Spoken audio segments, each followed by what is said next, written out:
Everyone, welcome to my learning journey. तो आज हम करने वाले हैं revision lecture 2 of computer networks. तो स्टार्ट करते हैं टाइप्स ऑफ नेटवर्क्स के साथ।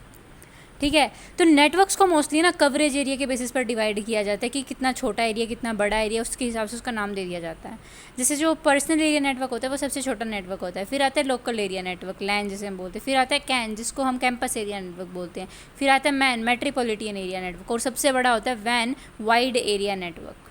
ठीक है, starting with the pan which is personal area network. तो नाम से ही पता चल रहा है कि पर्सनल का मतलब एक सिंगल पर्सन के अराउंड बना हुआ नेटवर्क।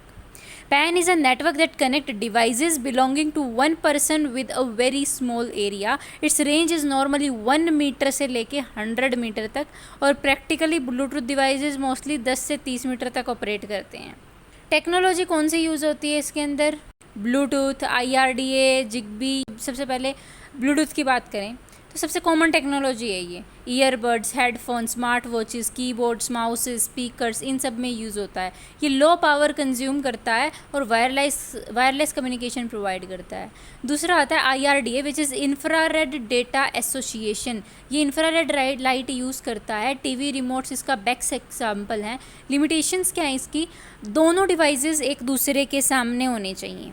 ठीक है, वॉल के थ्रू ये काम नहीं करता। Infrared doesn't pass the wall, आज के टाइम में ऑलमोस्ट ऑब्सोलेट है। फिर आता है हमारे पास जिगबी। ये लो पावर कम्युनिकेशन टेक्नोलॉजी है, मोस्टली यूज़ होती है स्मार्ट होम्स के अंदर, IoT डिवाइसेस में, स्मार्ट सेंसर्स में, होम ऑटोमेशंस में। ब्लूटूथ से भी कम पावर कंज्यूम करती है ये। फिर आती है स्पीड।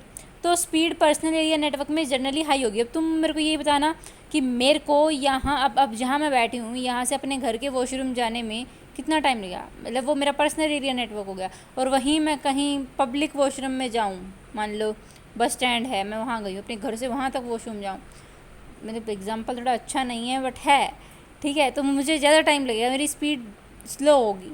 यहाँ तक जाने में मेरी स्पीड फास्ट होगी। ऐसे ही तो वो जो है एरिया ही कम है, पर्सनल एरिया नेटवर्क, तो स्पीड तो हाई हो नहीं है क्योंकि डिस्टेंस बहुत कम है। ओनरशिप की बात करें तो वो है पर्सनल एरिया नेटवर्क है तो प्राइवेट होगी। ठीक है, मेंटेनेंस इसका आसान होता है, कोई नेटवर्क एडमिनिस्ट्रेटर की ज़रूरत नहीं होती। कॉस्ट की बात करें तो बहुत कम होती है, ब्लूटूथ ऑलरेडी फ़ोन में होता है, एक्स्ट्रा इन्वेस्टमेंट ऑलमोस्ट नहीं होती। एडवांटेज है इसकी कुछ की, बहुत चीप होता है, ईजी टू इंस्टॉल होता है, पोर्टेबल होता है, वायरलेस होता है, पावर एफिशिएंट होता है। पोर्टेबल का मतलब होता है कि आप एक जगह से दूसरी जगह इसको इजीली कैरी करके लेके जा सकते हो। ईजी टू मेंटेन होता है। डिसएडवांटेज होता है कि बहुत छोटी रेंज है भाई, ठीक है, लिमिटेड डिवाइसेस कनेक्ट कर सकते हो, low security if not configured properly, limited speed compared to LAN. Okay, अब ब्लूटूथ और वाईफाई में फ़र्क क्या है, सोचा है कभी? ब्लूटूथ एक स्मॉल डिस्टेंस है, लो पावर है, लो स्पीड है, डिवाइस टू डिवाइस कनेक्ट होता है। वहीं वाईफाई जो है वो लॉन्गर डिस्टेंस है, हाई स्पीड है। ओके, उसमें लेस स्पीड थी, इंटरनेट एक्सेस कर सकते हैं और मैनी डिवाइसेस को एक साथ कनेक्ट कर सकता है। ये भी वाईफाई भी किसी का पार्ट है, पर्सनल एरिया नेटवर्क का। बट कंपैरिजन जब करने लग जाते हैं तो ब्लूटूथ की स्पीड स्लो हो जाती है, वरना औरों से कंपैरेटिवली तो फास्ट ही होते हैं। फिर आते हैं हम लोकल एरिया नेटवर्क के अंदर, जो कि होता है लैन, मतलब कि एक बिल्डिंग, एक ऑफिस, एक स्कूल या एक होम, यानी छोटी सी geographical area. Basically, LAN is a network that connects computer within a limited geographical area. Its range is up to 2 kilometre normally.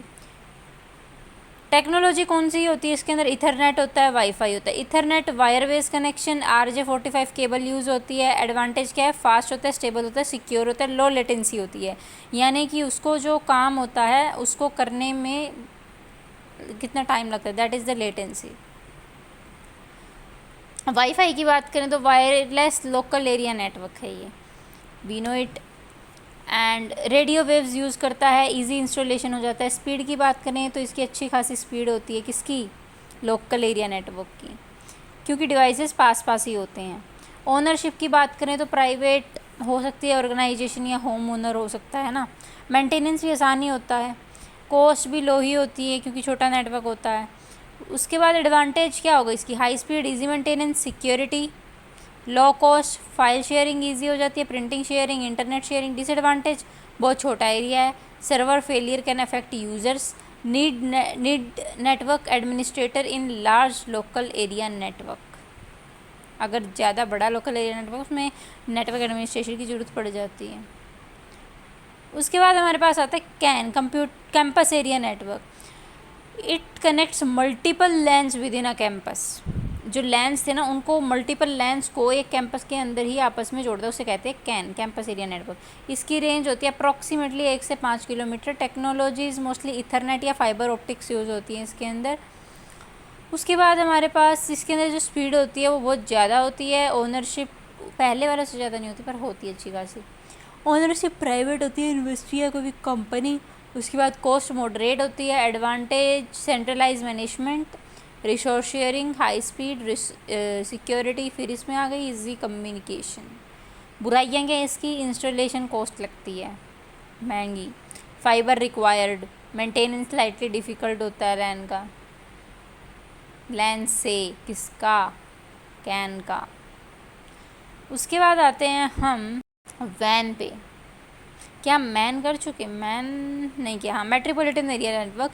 It connects multiple lens across an entire city. वो क्या करता था? Can across नहीं करता था entire city, वो करता था विद इन अ कैंपस। ये करेगा across entire city, that is metropolitan area network. Range इसकी 5 से 50 किलोमीटर होती है और इसके अंदर टेक्नोलॉजीज आती हैं FDDI, CDDI, ATM। इन्हें भी अब हम समझते हैं। तो बात करूँ FDDI की, तो इसको बोलते हैं फाइबर डिस्ट्रीब्यूटेड डेटा इंटरफेस। किसका टेक्नोलॉजी है ये? मैन का। फाइबर ऑप्टिक केबल यूज़ करता है, हाई स्पीड होती है, रिलायबल होता है और एक्सपेंसिव भी होता है। वहीं CDDI देखिए तो कॉपर डिस्ट्रीब्यूटेड डेटा इंटरफेस होता है, सेम कंसेप्ट है, लेकिन कॉपर केबल यूज़ करता है, स्पीड फाइबर से इसकी कम होती है और कॉस्ट भी कम होती है। ATM क्या होता है? एसिंक्रोनस ट्रांसफ़र मोड, मतलब डेटा को फिक्स साइज सेल्स यानी कि 53 बाइट्स में ट्रांसफ़र करता है। ये वॉइस, वीडियो और डेटा को एफिशिएंटली कैरी करने के लिए डिज़ाइन किया गया है। ओनरशिप क्या रहती है इसकी? प्राइवेट पब्लिक दोनों हो सकते हैं। स्पीड हाई रहती है, मेंटेनेंस डिफ़िकल्ट होता है और कॉस्ट भी ज़्यादा होती है। एडवांटेज है इसकी city wide communication, high speed backbone, resource sharing, reliable. Disadvantage है एक्सपेंसिव हो गई, कॉम्प्लेक्स है बहुत ज़्यादा, मैन रिक्वायर स्किल्ड एडमिनिस्ट्रेशन। उसके बाद आते हैं नेक्स्ट पार्ट पे, that is van wide area network. ये सबसे बड़ा नेटवर्क होता है and it connects the network across the countries and countries. देश विदेश के कनेक्शनों को आपस में जोड़ता है। इसकी रेंज जो होती है वो अनलिमिटेड होती है, वर्ल्ड वाइड होता है। टेक्नोलॉजीज इसमें क्या यूज़ होती हैं? Lease line, dial up, satellite, ये सब किस में यूज़ होती है? वैन में, यानी कि wide area network. Lease line किसे कहते हैं? ये एक डेडिकेटेड कम्युनिकेशन लाइन होती है। इस कनेक्शन को सिर्फ एक कस्टमर यूज़ करता है। Always on, very reliable, very secure. Example bank, bridges, data centres, corporate office. फिर आता है डायल अप कनेक्शन, ये भी इसी के अंदर है। टेलीफोन लाइन यूज़ करता है, मतलब टेलीफोन लाइन को यूज़ करता है। उसके बाद इंटरनेट कनेक्ट करने के लिए पहले नंबर दिया होता था। टेम्परेरी कनेक्शन, बहुत स्लो, आज के टाइम पे ऑलमोस्ट ऑब्सोलेट हो चुका है। सैटेलाइट की बात करें तो रिमोट एरियाज़ में यूज़ होता है जब फाइबर नहीं पहुंच सकता, जहाँ पे भी। स्पीड जनरली लैन से कम होती है, यानी कि लोकल एरिया नेटवर्क से कम होती है। वैसे इसके बीच में और लैन के बीच में एक और चीज़ आती है जिसको हम कह देते हैं मैन। फिर भी इसके अंदर लैन से कम स्पीड होती है क्योंकि डिस्टेंस ज़्यादा होता है। ओनरशिप कैसे भी हो सकती है, प्राइवेट भी हो सकती है, पब्लिक भी हो सकती है। मेंटेनेंस की बात करें बहुत मुश्किल होता है इसका, कॉस्ट भी बहुत ज़्यादा होती है। एडवांटेज क्या है इसकी? ग्लोबल कम्युनिकेशन है, वाइड एरिया नेटवर्क हो गया, ग्लोबली है, रिमोट एक्सेस है, रिमोट शेयरिंग है, बिजनेस कनेक्टिविटी है। और डिसएडवांटेज क्या है? High cost, high latency, complex management, security challenges. समझ गए? हाई कॉस्ट, हाई लेटेंसी, ये सब चीज़ें। हम अगले पार्ट पे जो कि है TCP/IP मॉडल। ठीक है, तो TCP/IP मॉडल क्या है? इसकी फुल फॉर्म होती है ट्रांसमिशन कंट्रोल प्रोटोकॉल। ठीक है, और एक IP जो है इसके अंदर, उसका फुल फॉर्म होता है इंटरनेट प्रोटोकॉल। दोनों मिलकर इंटरनेट पर कम्युनिकेशन करवाते हैं। इसकी सिंपल डेफिनेशन बोलूँ तो it is a set of communication protocols use to connect devices over the internet. ठीक है, TCP/IP बेसिकली एक सिर्फ प्रोटोकॉल नहीं है, ये प्रोटोकॉल का सूट है। इसलिए इसे TCP/IP प्रोटोकॉल शूट भी बोलते हैं। ठीक है, सपोज़ तुम दिल्ली से मुंबई एक पार्सल भेजना चाहते हो, इसी 2 इम्पोर्टेंट काम होते हैं। पर्सन 1 क्या करेगा, पार्सल को अच्छे से पैक करेगा, चेक करेगा कुछ मिसिंग तो नहीं है, सीक्वेंस मेंटेन करेगा, और ये काम TCP करता है। पर्सन 2 क्या करेगा, पार्सल को एड्रेस के अकॉर्डिंग डेस्टिनेशन तक पहुंचाएगा, ये काम IP करता है। ठीक है, सिंपल वर्ड्स में TCP रिलायबल डिलीवरी करता है, IP जो है एड्रेसिंग प्लस राउटिंग का ध्यान रखता है। इसको डेवलप क्यों किया गया? 1970s में डिफरेंट कंपनीज़ के कंप्यूटर एक दूसरे से कम्युनिकेशन नहीं कर पा रहे थे, हर कंपनी अपना प्रोटोकॉल यूज़ करती थी, जिसका सॉल्यूशन निकाला गया एक कॉमन स्टैंडर्ड बनाना। ठीक है, इसीलिए ARPANET ने TCP/IP डेवलप किया, बाद में ये इंटरनेट का स्टैंडर्ड बन गया था। फीचर्स क्या हैं इसके? It was developed by ARPANET, supports client server, peer to peer और 4 लेयर आर्किटेक्चर। ये तीनों समझते हैं, अब तीनों चीज़ें हैं क्या। क्लाइंट सर्वर आर्किटेक्चर क्या है? सबसे पहले क्लाइंट क्या होता है, जो रिक्वेस्ट भेजता है, और सर्वर क्या होता है, जो सर्विस प्रोवाइड करता है। एग्जाम्पल, तुम गूगल ओपन करते हो, तुम्हारा लैपटॉप क्लाइंट है, गूगल सर्वर जो है वो सर्वर है। फ्लो क्या होगा इसका? क्लाइंट ने रिक्वेस्ट की, सर्वर ने प्रोसेस किया और सर्वर ने फिर रिस्पॉन्स दिया। ठीक है, उसके बाद इसके एडवांटेजेस क्या होती हैं? ये सेंट्रलाइज मैनेजमेंट में काम आता है, हाई सिक्योरिटी होती है, इजी बैकअप हो सकता है, इजी मेंटेनेंस हो सकता है। किसकी बात कर रही हूँ मैं? क्लाइंट सर्वर आर्किटेक्चर की। और इसके कुछ डिसएडवांटेज भी हैं कि अगर सर्वर डाउन हो गया तो एंटायर सर्विस डाउन हो जाएगी। फॉर एग्जांपल, आप इंस्टाग्राम का सर्वर डाउन हो जाता है, आपके सारे यूज़र्स को इफेक्ट पड़ेगा, वो होगा ना। ऐसे ही सेकंड जो चीज़ है वो पीयर टू पीयर। इस आर्किटेक्चर में क्या होता है, कोई डेडिकेटेड सर्वर नहीं होता है, हर कंप्यूटर क्लाइंट भी होता है और सर्वर भी होता है। सपोज करो कि 5 लैपटॉप क्लास में कनेक्टेड है, सब एक दूसरे से फाइल शेयर कर रहे हैं, कोई सेंट्रल सर्वर नहीं है, ये पीयर टू पीयर हुआ। ठीक है, एडवांटेज क्या होगी इसकी कि ये सस्ता पड़ता है, आसान होता है, कोई डेडिकेटेड सर्वर नहीं चाहिए। डिसएडवांटेज क्या होगी? कम सिक्योरिटी होती है इसमें। ठीक है, कोई सेंट्रलाइज मैनेजमेंट नहीं होता, बैकअप डिफ़िकल्ट होता है। डिफरेंस क्या है इन दोनों में? क्लाइंट सर्वर डेडिकेटेड सर्वर होता है, पीयर टू पीयर में कोई सर्वर नहीं होता है। क्लाइंट सर्वर ज़्यादा सिक्योर होता है as compare to peer to peer. Client server centralized होता है, वहीं पीयर टू पीयर डिस्ट्रीब्यूटेड होता है। क्लाइंट वाला थोड़ा महंगा होता है और क्लाइंट वाला इजी बैकअप कर सकता है, पीयर टू पीयर नहीं कर सकता। TCP/IP आर्किटेक्चर देखते हैं हम। इसके अंदर 4 लेयर्स होती हैं बेसिकली। सबसे टॉप पे होती है एप्लीकेशन लेयर, फिर होती है ट्रांसपोर्ट लेयर, फिर होती है इंटरनेट लेयर, और फिर होती है नेटवर्क एक्सेस लेयर सबसे बॉटम में। ठीक है, अब इससे पहले हम OSI मॉडल एक बार देखना भूल गए ना, लास्ट वीडियो में नहीं देखा, चलो अब बता देती हूँ। OSI मॉडल जो होता है वो 7 लेयर मॉडल होता है, जिसमें सबसे नीचे आती है हमारे पास फिजिकल लेयर, उसके बाद आती है डेटा लिंक लेयर, उसके बाद हमारे पास आती है नेटवर्क लेयर, फिर आती है ट्रांसपोर्ट लेयर, फिर आती है सेशन लेयर, फिर आती है प्रेजेंटेशन लेयर, फिर आती है एप्लीकेशन लेयर। ये बॉटम टू टॉप का मैंने सीक्वेंस बताया। ठीक है, और बॉटम वाली को हम 1 बोलते हैं और टॉप वाली को हम 7 बोलते हैं। अब वहाँ से ही यहाँ पे मिल के निकली, वहाँ पे 7 थी, यहाँ पे 4 बन गई। जो एप्लीकेशन लेयर है, वहाँ की एप्लीकेशन लेयर, वहाँ की प्रेजेंटेशन और सेशन लेयर, तीनों का कंबाइन करके एक लेयर बना दिया इसके अंदर, उसको बोल दिया एप्लीकेशन लेयर। ट्रांसपोर्ट को एज इट इज़ रखा, वहाँ की नेटवर्क लेयर और डेटा लिंक लेयर को मिला के एक चीज़, नेटवर्क लेयर को बना दिया इंटरनेट लेयर, और डेटा लिंक लेयर और फिजिकल लेयर को मिला के बना दिया नेटवर्क एक्सेस लेयर। ओके, उसके बाद लेयर 1 की बात करते हैं। सबसे पहले हम एप्लीकेशन लेयर की, ये सबसे ऊपर वाली लेयर होती है। यूज़र इसी लेयर के थ्रू इंटरेक्ट करता है। यहाँ पे वेब ब्राउजिंग, ईमेल, DNS जिसको डोमेन नेम सिस्टम, FTP, इन सारे प्रोटोकॉल्स के बारे में आगे हम डेप्थ में पढ़ेंगे, ये सब काम करते हैं। सिंपल लैंग्वेज में बोलूँ तो ये यूज़र और नेटवर्क के बीच का इंटरफेस प्रोवाइड करती है।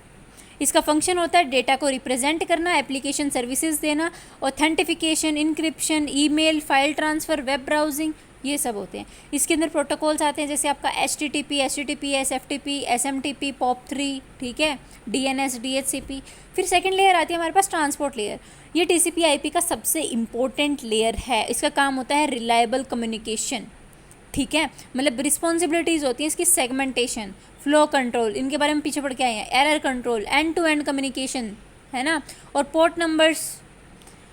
इसके अंदर प्रोटोकॉल्स होते हैं TCP और UDP। TCP जो होता है वो होता है रिलायबल, यानी ये गारंटी होती है कि यहाँ से वहाँ तक डेटा सिक्योरली पहुँच जाएगा। UDP क्या होता है? User datagram protocol.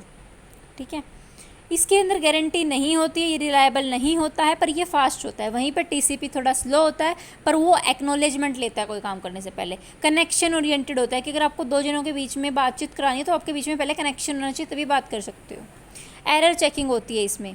उसके बाद यूडीपी फास्ट होता है, कोई गारंटी नहीं होती, ना कोई एक्नॉलेजमेंट होती, ना कोई एरर रिकवरी होती। स्ट्रीमिंग, गेमिंग, इन सब चीज़ों में आप इसका यूज़ कर सकते हो। Okay, next is our layer 3 which is the internet layer.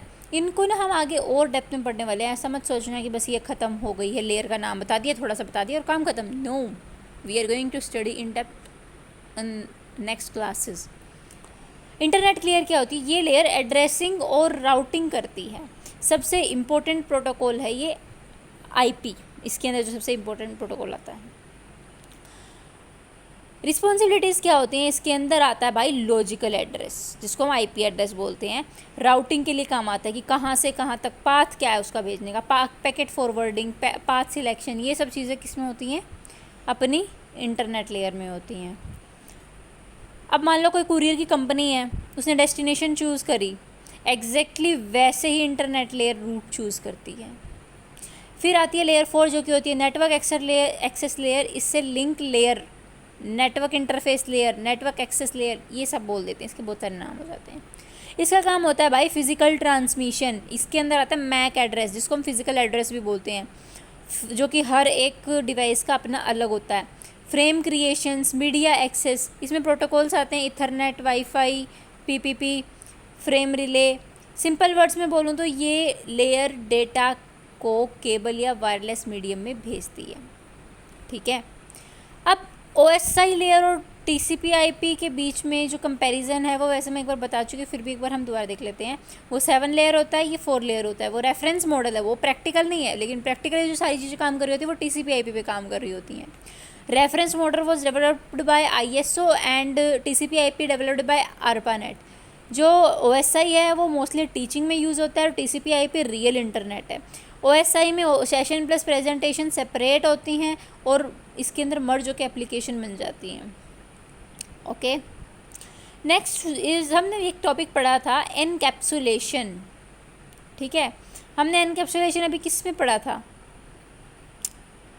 हमने एनकैप्सुलेशन पढ़ा था ट्रांसपोर्ट लेयर के अंदर। Am I right? Yes I am. तो डेटा को हर लेयर पर एक्स्ट्रा इन्फॉर्मेशन के साथ रैप करना। जैसे आप गिफ्ट को पैक करते हो गिफ्ट बॉक्स में, फिर ऊपर से टेप लगाते हो, फिर कुरियर बॉक्स में डालते हो, फिर एड्रेस लिखते हो, फिर भेजते हो। ठीक है, इसी को इनकैप्सुलेशन कह देते हैं कि भाई कोई बीच में कोई दूसरा बंदा आके उसको ना पढ़ सके। ठीक है, अब कोई एप्लीकेशन थी, उस पर डाटा था, उसको ट्रांसपोर्ट करने के लिए सेगमेंट, मतलब जो मतलब फ़्लो क्या रहता है इसका, पहले कोई एप्लीकेशन होती है, उसको डेटा की फॉर्म में भेजा जाता है, ट्रांसपोर्ट किया जाता है बेसिकली, फिर वो ट्रांसपोर्ट लेयर पे आता है, फिर वो उसके सेगमेंट्स में बढ़ता है, इंटरनेट लेयर के जाता है, फिर पैकेट्स के थ्रू नेटवर्क एक्सेस लेयर, फिर फ्रेम्स में, फ्रेम से फिर बिट्स में। ये बेसिकली जो मैं बता रही थी ये प्रोटोकॉल डेटा यूनिट थी। हर लेयर का डेटा को डिफरेंट नेम दिया होता है, जैसे एप्लीकेशन में डेटा दिया होता है, ट्रांसपोर्ट लेयर में सेगमेंट्स, इंटरनेट में पैकेट्स, नेटवर्क एक्सेस में फ्रेम्स, फिजिकल लेयर पे बिट्स। डीकैप्सुलेशन क्या होता है? जो मैंने इनकैप्सुलेशन लगाया, आप आपने गिफ्ट तो भेजी, अब सामने वाला खोलेगा ना, पहले टेप खोलेगा, फिर डब्बा खोलेगा, फिर निकालेगा, उसे डीकैप्सुलेशन कह देते हैं। ओके, अब हम स्टार्ट करने वाले हैं थोड़ा डेप्थ में पढ़ना जो हमने लेयर्स पढ़ी। तो अभी जो हमने लेयर पढ़ी उसमें से हम फिज़िकल लेयर के बारे में पढ़ने वाले हैं। ठीक है, ये OSI मॉडल की लेयर 1 होती है, सबसे पहले वो आती है सबसे नीचे से। ये डायरेक्टली हार्डवेयर और ट्रांसमिशन मीडिया के साथ डील करती है। सिंपल लैंग्वेज में बोलूँ तो फिज़िकल लेयर का काम है डेटा को फिज़िकल मीडियम के थ्रू एक डिवाइस से दूसरे डिवाइस तक भेजना। यहाँ पे डाटा का एक्चुअल ट्रांसमिशन होता है। एक एग्जांपल लेते हैं, सपोज़ करो कि तुम किसी फ्रेंड को लेटर भेजना चाहते हो। लेटर लिखा एक अलग, मतलब लेटर लिखना जो है ना वो एक डिफरेंट काम है, लेकिन उस लेटर को रोड के थ्रू कुरियर से भेजना एक अलग काम है। रोड किस कंडीशन में है, व्हीकल कौन सा यूज़ होगा, कितनी स्पीड होगी, सिग्नल कैसे ट्रैवल करेगा, ये सब चीज़ें फिज़िकल लेयर डिसाइड करती है। कि आप हवाई जहाज़ में देने जाओगे, बस से भेजोगे, साइकिल पे जाएंगे, कैसे भेजेंगे, कितनी स्पीड में जाएंगे, कौन से रास्ते से जाएंगे, ठीक है, that is the work of the physical layer. इसके फंक्शंस हैं, सबसे पहले cables and connectors. Physical layer decide करती है कि डेटा किस मीडियम से ट्रैवल करेगा। ये मीडियम दो टाइप्स का हो सकता है, एक हो सकता है गाइडेड मीडियम, एक होता है अनगाइडेड मीडियम। जो गाइडेड यानी कि जो वायर के थ्रू जाएगा, ट्विस्टेड पेयर केबल हो गया अपना, कोएक्सियल केबल हो गया, फाइबर ऑप्टिक केबल हो गया। वहीं दूसरा होता है अनगाइडेड मीडिया, जो कि वायरलेस कम्युनिकेशन करता है, जैसे वाईफाई हो गया, ब्लूटूथ हो गया, रेडियो वेव्स हो गया, इंफ्रारेड हो गया, सैटेलाइट हो गया। बात हमारे पास आते हैं कनेक्टर्स। केबल को डिवाइस के साथ कनेक्ट करने के लिए कनेक्टर्स चाहिए होते हैं, ठीक है, इनके बारे में आगे देखेंगे। फिर आती है हमारे पास फिज़िकल टोपोलॉजीज़। ये बहुत इंपॉर्टेंट कंसेप्ट है। टोपोलॉजी का मतलब क्या होता है, डिवाइस फिज़िकली कैसे कनेक्टेड है, मतलब नेटवर्क का शेप, अरेंजमेंट, स्ट्रक्चर। एग्जांपल की सपोज़ कि 5 कंप्यूटर्स हैं, अब उन्हें कनेक्ट करने के लिए बहुत तरीके हो सकते हैं। सब एक सेंटर से भी कनेक्ट हो सकते हैं, जो सेंटर में स्विच रखा है उसे कहेंगे हम स्टार टोपोलॉजी। सब एक लाइन में भी कनेक्टेड हो सकते हैं, उसे कहेंगे हम बस टोपोलॉजी। सब सर्कल में भी कनेक्टेड हो सकते हैं, उसे हम कहेंगे रिंग टोपोलॉजी। सब एक दूसरे से कनेक्टेड हो सकते हैं, उसे कहेंगे मैश टोपोलॉजी, ठीक है। इसको हम अभी थोड़ी देर में पढ़ेंगे। पहले हम एक बार ट्रांसमिशन मीडिया देखते हैं। ये बताता है कि डेटा किस डायरेक्शन में ट्रैवल करेगा। 3 टाइप्स के होते हैं ये, simple, half duplex and full duplex. Simplex कौन से होते हैं, डेटा सिर्फ एक डायरेक्शन में ट्रैवल करता है, कम्युनिकेशन वन वे होती है। वहीं पे जो हाफ ड्यूप्लेक्स होते हैं वो कौन से होते हैं, डेटा दोनों डायरेक्शन में जा सकता है लेकिन एक टाइम पर सिर्फ एक डायरेक्शन में ही जाएगा, ठीक है। फुल ड्यूप्लेक्स क्या होता है, डेटा दोनों डायरेक्शन में जा सकता है और एक टाइम पे दोनों में ही ट्रैवल करता है, ठीक है। हाफ में क्या होता है, एक टाइम पे एक में ही जाएगा लेकिन जा दोनों में सकता है। इसमें जा दोनों में सकता है पर दोनों में ही जाएगा, ठीक है। इसका एग्जांपल ले लो आप फ़ोन कॉल। हाफ वाली का आप ले लो कि वॉकी टॉकी, पहले एक जना बोलेगा फिर दूसरा बोलेगा, है ना। उसके बाद हमारे पास आता है मल्टीप्लेक्सिंग, एक कंसेप्ट। ये किसके अंदर पढ़ रहे हैं हम, फिजिकल लेयर के अंदर होती है मल्टीप्लेक्सिंग। मल्टीप्लेक्सिंग सिग्नल्स को ना कंबाइन करके एक ही कम्युनिकेशन चैनल से भेजना जो होता है ना प्रोसेस, उसको कहते हैं मल्टीप्लेक्सिंग। कि भई एक सिग्नल में मैंने सारे कम्युनिकेशन चैनल को कंबाइन कर दिया और भेज दिया। सपोज़ करो कि एक हाईवे है, उस हाईवे पर कार, बस, ट्रक, बाइक सब कुछ चल रहा है। सब अलग अलग रोड नहीं बना रहे, एक ही रोड यूज़ कर रहे हैं। एग्जैक्टली वैसे ही मल्टीप्लेक्सिंग भी यही कर रहा है, बहुत सारे सिग्नल्स को एक ही चैनल पर लेके जा रहा है एक डेस्टिनेशन तक, ठीक है।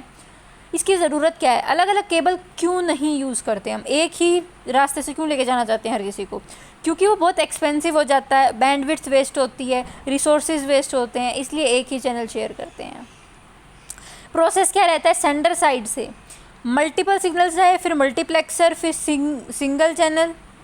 देखो मल्टीपल सिग्नल्स थे, मल्टीप्लेक्सर ने उन सबको एक साथ करके सिंगल चैनल के थ्रू भेज दिया, फिर जहाँ गए वो वहाँ पे डीमल्टीप्लेक्सर से ओरिजिनल सिग्नल्स रिसीवर ने कैप्चर कर लिए। टाइप्स क्या होते हैं इसके, अभी हमें इसका सिर्फ नाम याद रखना है। FDM जैसे फ्रीक्वेंसी डिवीजन मल्टीप्लेक्सर, हर सिग्नल को अलग फ्रीक्वेंसी मिलती है। TDM टाइम डिवीजन मल्टीप्लेक्सिंग, सबको अलग टाइम स्लॉट मिलता है। WDM wavelength division multiplexing, fibre optics में यूज़ होता है, ये डिफरेंट वेवलेंथ यूज़ होती हैं। इसका फ़ायदा क्या है कि बैंडविड्थ एफिशिएंट हो रही है, कॉस्ट सेविंग हो रही है, फास्ट कम्युनिकेशन हो रहा है, लेस इंफ्रास्ट्रक्चर। कुछ कमियां भी हैं इसमें, कॉम्प्लेक्स हो जाता है सिस्टम थोड़ा ज़्यादा, सिंक्रोनाइजेशन की ज़रूरत पड़ती है, फेलियर अफेक्ट मल्टीपल यूज़र्स, ठीक है। अगली चीज़ जो फिज़िकल लेयर में होती है वो होती है एनकोडिंग। एनकोडिंग क्या होती है, कंप्यूटर सिर्फ 0 या 1 समझता है, लेकिन वायर के अंदर 0 और 1 ट्रैवल नहीं करते, ट्रैवल करते हैं electric signals, light signals, radio signals. इसलिए 0-1 को सिग्नल्स में कन्वर्ट करना एनकोडिंग कहते हैं। अब समझे, ओके। अब इसकी क्या ज़रूरत है, सिग्नल ट्रांसमिशन के लिए, रिलायबल कम्युनिकेशन के लिए, सिंक्रोनाइजेशन के लिए और एरर कंट्रोल के लिए। उसके बाद हम आते हैं अपने नेक्स्ट टॉपिक के ऊपर, जो कि है नेटवर्क टोपोलॉजीज़। तो टोपोलॉजी का मतलब होता है नेटवर्क में डिवाइसेस का अरेंजमेंट या फिर स्ट्रक्चर। कंप्यूटर, स्विचेस, रूटर्स और केबल्स को कैसे कनेक्ट किया जाए कि उस अरेंजमेंट को मतलब वो अच्छे से कनेक्शंस बैठे, सारी चीज़ अच्छे से चल पाए। उस जो अरेंजमेंट है ना, उनको आपस में कैसे कनेक्ट किया जाता है, उसको हम कह देते हैं नेटवर्क टोपोलॉजी। बेसिकली नेटवर्क की जो शेप बताता है। अगर कंप्यूटर एक सेंटर स्विच से कनेक्टेड है तो स्टार, सब लाइन से कनेक्टेड है बस, सब सर्कल में कनेक्टेड है रिंग, हर डिवाइस से कनेक्टेड है तो mesh topology. Physical versus logical topology क्या होती है, देखो फिजिकल टोपोलॉजी यानी कि डिवाइस फिजिकली कैसे कनेक्टेड है, केबल्स और हार्डवेयर का अरेंजमेंट विजिबल होता है, ठीक है। लॉजिकल टोपोलॉजी यानी कि डेटा नेटवर्क में कैसे फ्लो करता है, कम्युनिकेशन का एक्चुअल पाथ क्या है, यूजुअली विजिबल नहीं होता। एग्जांपल इथरनेट कम्युनिकेशन पाथ, ठीक है, उसका एग्जांपल था star shapes. Physical basically network दिखाता है कैसा है, और लॉजिकल डेटा चलता कैसे ये बताता है। Starting with the mesh topology, तो मैश टोपोलॉजी में ना हर डिवाइस डायरेक्टली हर दूसरे डिवाइस से कनेक्ट होता है। इसकी मैं पिक्चर लगा दूंगी। मतलब अगर 4 कंप्यूटर्स हैं तो हर कंप्यूटर बाकी 3 से डायरेक्टली कनेक्टेड होंगे, ओके। अगर n डिवाइसेस हैं तो कनेक्शंस होंगे n into n minus 1 divide by 2, okay. जैसे जैसे डिवाइस बढ़ते जाएंगे केबल्स बहुत ज़्यादा बढ़ जाएंगी। इसके फ़ायदा तो ये है कि रिलायबल है, कोई सिंगल पॉइंट ऑफ फेलियर नहीं है इसमें, हाई सिक्योरिटी है, फास्ट कम्युनिकेशन है, डेडिकेटेड कनेक्शन है बिटवीन डिवाइसेस। पर इसके अंदर कुछ कमियां हैं, जैसे कि बहुत ज़्यादा केबल्स लगती हैं जिसकी वजह से फिर वो महंगा पड़ जाता है, मेंटेनेंस भी फिर डिफ़िकल्ट होता है। लार्ज नेटवर्क्स में जो है प्रैक्टिकल नहीं होता है। ये कहाँ यूज़ होता है, ये मिलिट्री नेटवर्क्स में, डेटा सेंटर्स में, ठीक है, हाई अवेलेबिलिटी नेटवर्क्स में, okay. Next is our star topology. Star topology में सब डिवाइसेस एक सेंट्रल डिवाइस स्विच या हब से कनेक्टेड होते हैं। ये आज की सबसे कॉमन टोपोलॉजी है।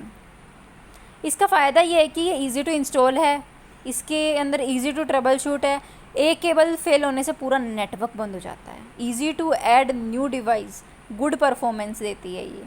बस कुछ कमी जो है वो ये कि सेंट्रल स्विच फेल हो गया तो पूरा नेटवर्क फेल हो जाएगा। More cable required then the bus topology, है तो ये हमारी स्टार पर बस से ज़्यादा चाहिए। स्विच की कॉस्ट लगती है, कहाँ का यूज़ होती है, ऑफिस, स्कूल्स, कॉलेजेस में, ठीक है। नेक्स्ट आती है बस टोपोलॉजी। बस टोपोलॉजी में सब डिवाइस एक सिंगल बैकबोन केबल से कनेक्ट होती है। बैकबोन केबल नेटवर्क की मेन केबल होती है। कैसे काम करती है, जब एक कंप्यूटर डेटा भेजता है तो डेटा बैकबोन केबल में ट्रैवल करता है और सब डिवाइसेस तक पहुंचता है। सिर्फ डेस्टिनेशन डिवाइस उस डेटा को एक्सेप्ट करती है, जाता सबके पास है, ठीक है। मैंने प्रसाद बंटवाया, जाएगा सबके पास, पर लेगा वही जिसको मैं भेजना चाहती थी, okay. That's kind of the bus topology. Advantage देखो, सस्ती होती है, लेस केबल्स रिक्वायर्ड है तो सस्ती ही होगी, इजी टू इंस्टॉल होती है स्मॉल नेटवर्क्स में। डिसएडवांटेज क्या है, बैकबोन केबल अगर फेल हो गई तो पूरा नेटवर्क फेल हो जाएगा। ट्रबल शूटिंग इसके अंदर डिफ़िकल्ट है, अगर एकदम से ज़्यादा जो है जाने लग गए पैकेट्स तो फिर दिक्कत हो जाती है, वो नहीं झेल पाती है। Performance decrease when device increase, same thing.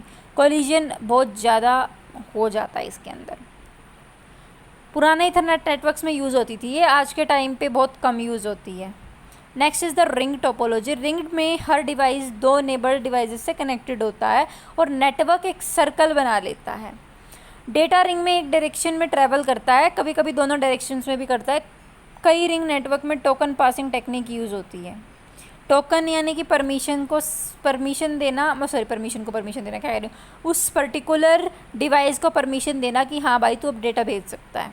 Advantage क्या है इसकी, no data collision, predictable performance होती है और equal access to all devices, किसी के साथ पार्शियलिटी नहीं है यहाँ पे। डिसएडवांटेज, अब तुमने इतनी चीज़ देखी, एक मेन क्वेश्चन जो मोस्टली आ जाता है कि रिंग टोपोलॉजी में कोलिजन नहीं होता, ठीक है। अब आते हैं डिसएडवांटेज पे, तो एक केवल ये डिवाइस फेल होने से पूरा नेटवर्क अफेक्ट होता है। ट्रबल शूटिंग इसमें भी डिफिकल्ट होती है। Tree topology. ट्री टोपोलॉजी में नेटवर्क हेरारिकल स्ट्रक्चर में अरेंज होता है। ये स्टार प्लस बस टोपोलॉजी का कम्बिनेशन है, ठीक है। मान लो कि एक कंपनी का स्ट्रक्चर है जिसमें क्या होता है, सबसे ऊपर सीईओ होता है, फिर मैनेजर, फिर टीम लीडर्स, फिर एम्प्लॉयज़, ऐसे ही होता है अपना ट्री टोपोलॉजी में।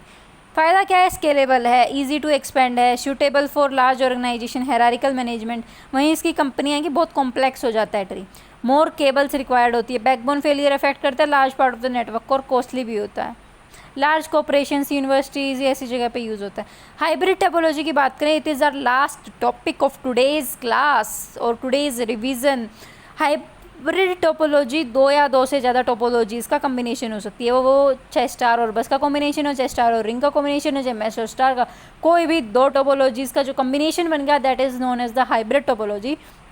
मान लो कि एक सिटी में अलग अलग एरियाज़ में अलग अलग रोड सिस्टम्स हो सकते हैं, लेकिन सब मिलकर एक बड़ा ट्रांसपोर्ट नेटवर्क बनाते हैं, ये हाइब्रिड टोपोलॉजी है, ओके। एडवांटेज क्या है, फ्लेक्सिबल होता है, हाईली स्केलेबल होता है, रिलेबल होता है, can combine strength of multiple topologies.